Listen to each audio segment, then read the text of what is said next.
Let me ask you something. Have you ever done something that you knew was a mistake the moment you did it? But the problem was, it didn't feel like a mistake at the time. It felt warm. It felt safe. It even felt like maybe, just maybe, God was sending you something in an unexpected package. That's what happened to Sumbo. She didn't plan it. She didn't go looking for trouble. She was just a young woman, 26 years old, living alone in Lagos, going to work every morning, coming back every evening, trying to survive this city like the rest of us. But one decision, one night, has turned her life into something she doesn't even recognize anymore. And now there's a man who told her, with tears in his eyes and rage in his voice, that he would rather lose his life than lose her. This is part 1 of Sumbo's story. And I need you to hear all of it before you judge her, because by the time I'm done, you might just see a little of yourself in her. To understand this story, you need to understand this street. Not every part of Lagos is Lekki. Not every Lagos address comes with a gym, a pool, and estate security that wears a uniform. Some of us live in the real Lagos, the version with epileptic power supply, street food by every corner, and a community of people who have been there so long, they've become part of the infrastructure. Sumbo area was like that. It was loud, it was alive, and it had its own rules. The kind of area where everybody knows everybody, where the woman selling ogi has been in the same spot since 1998, where children play football in the street until their mothers start calling names from windows. And then there were the boys, the Agberos, the Egbo Adugu. You know exactly who I'm talking about. Every bus stop, every junction, every corner that mattered, they owned it. They collected money from bus drivers, they answered to someone higher up and terrorized everyone below. Some of them were young men who simply had never found a way out. Some of them chose the life. Either way, they were there. And in an area like Sumbo's, you learned to coexist. She had been there 2 years. She knew the routine. Eyes forward, walk with purpose, greet when you must, keep moving. But there was one of them that kept pulling her attention in a way she couldn't fully explain. His name was Dre, and from the very first time Sumbo noticed him, something didn't add up. He was an area boy, there was no question about that. He was part of that world, known and respected on those streets. But every morning, when Sumbo was rushing to catch the early bus, she would pass the junction and see the boys gathered there. And while most of them looked like the night had not been kind to them, rough, unkempt, loud, Dre looked like he had somewhere important to be. Not expensive, but neat. His clothes were always clean and ironed. His sneakers were always wiped down. His hair was always freshly lined. Even in the early morning, before he had had his bath, before the day had properly started, the man looked correct. She noticed.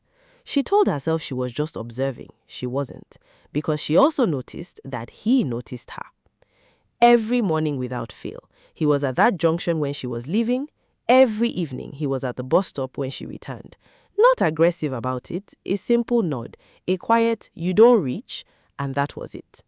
If she was walking to buy soya in the evening, he would appear at a comfortable distance, not hovering, just close enough that nothing would happen to her, far enough that he wasn't imposing. She told herself it made her uncomfortable. But when she got home safely each night, she didn't think about the roads or the darkness. She thought about the fact that someone was watching out for her. And in Lagos, living alone, that meant something. One Saturday, he approached her. Not at the junction with his boys around. He waited for a moment when she was alone, coming back from the market, bags in both hands, and he fell into step beside her, quietly. And he said, "Sumbo, I know I'm not in your class. I know the kind of life you have and the kind of life I have are not the same thing. I'm not going to stand here and deceive you with big promises I can't keep. But I like you, and I just want you to know, as long as you are in this area, you are safe. Nobody will touch you, nobody will disrespect you. Even if that's the only thing I can ever do for you, I will do that." Then he looked at her, waiting. She had expected arrogance. She had expected the usual street boy swagger, the assumption, the entitlement, the "you know you like me" energy. She had prepared a polite but firm shutdown in her head. But this was This was something else. She said, "Thank you, Dre," and she meant it. And something between them shifted, quietly, into something that felt like friendship. It was real friendship, the kind that surprised her. He would call to check if she got home safely on rainy nights. She would save food when she cooked too much and send it down. He knew her schedule, her moods, the sound of her footsteps coming down the street.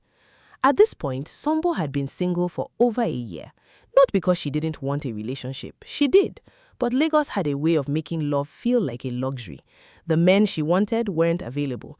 The ones that were available weren't what she wanted. She had quietly started to accept the loneliness as a feature of her current season. Then she got sick. Bad fever, heavy body. 3 days she couldn't leave her bed. She called in sick to work, pulled her curtain, and just existed in her discomfort. Dre heard. She doesn't even know how, and he came. First day, he arrived with pepper soup from the woman down the road. Hot, peppery, exactly what she needed. She was too weak to protest. Second day, her generator fuel finished. She hadn't even mentioned it to him. He showed up with a gallon of fuel, filled the gen, turned it on, and left without making it a big deal. Third day, he came again just to sit with her, and they talked for hours about his life, about hers, about Lagos, about everything and nothing. Not once did he try anything. Not once did he make her feel unsafe in her own space. He sat at a respectable distance, talked to her like a person he genuinely cared about, and left when she was tired. Sumbo looked at him, really looked at him, and she thought about how his face told one story and his character told a completely different one. His face was hardened in a way that only years on the streets can do to a man, the kind of face that makes strangers nervous. But behind it was something soft, something careful, something that had clearly decided this woman deserves to be treated well. And something in her chest cracked open. She made a choice, and she knew, even as she was making it, that it was complicated. But she made it anyway. She let him in fully, and not just once. She told herself it was just two people with a real connection. She told herself the rules she had built around class and background and what made sense on paper, maybe those rules were too rigid. Maybe this was just two people who genuinely cared about each other, and there was nothing wrong with that. But the morning after the first time, she watched him leave her apartment and walk back out onto the street, and she felt something settle in her stomach like a stone. Because she knew what it meant to him, even though she hadn't said the words. And within days, the whole area knew. Dre went back to his boys and told them without hesitation, without lowering his voice, that Sumbo was his wife. His wife. Overnight, the street rearranged itself. The boys greeted her differently. Yawegbo, they called when she passed. Before she got home from work, he had already arranged for the food seller to bring her dinner, paid for with his own money, from whatever he made that day. She was embarrassed. She was also, and she is honest enough to admit, she was enjoying the feeling of being chosen, of being taken care of mattering to someone. But every morning when she got on that bus and sat in that office, she thought, what am I doing? What is this becoming? What happens when people find out? But she kept going back, and she kept pushing the discomfort down, until the day she finally sat him down and said the words she has said much earlier. She told him the truth, that she had never agreed to a relationship, that what happened between them didn't mean what he thought it meant, that she cared about him, but this wasn't something she could continue. She thought he might be hurt. She thought he might be angry. She didn't expect what he actually said.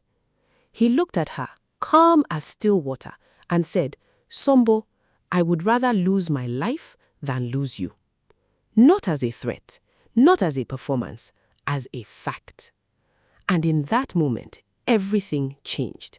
Because now, there's a new man in her life, educated, successful, everything she had been hoping for. He wants to visit. He wants to take things further. He's even offered to help her find a new apartment. But she can't let him come here. She can't let him see this street. And she can't move out without Tunde finding out exactly where she's going. She is completely stuck. How did it get here? And how does she get out? That's part 2. And trust me, it gets more complicated before it gets better. Subscribe so you don't miss it. Drop in the comments, what do you think Sumbo should do?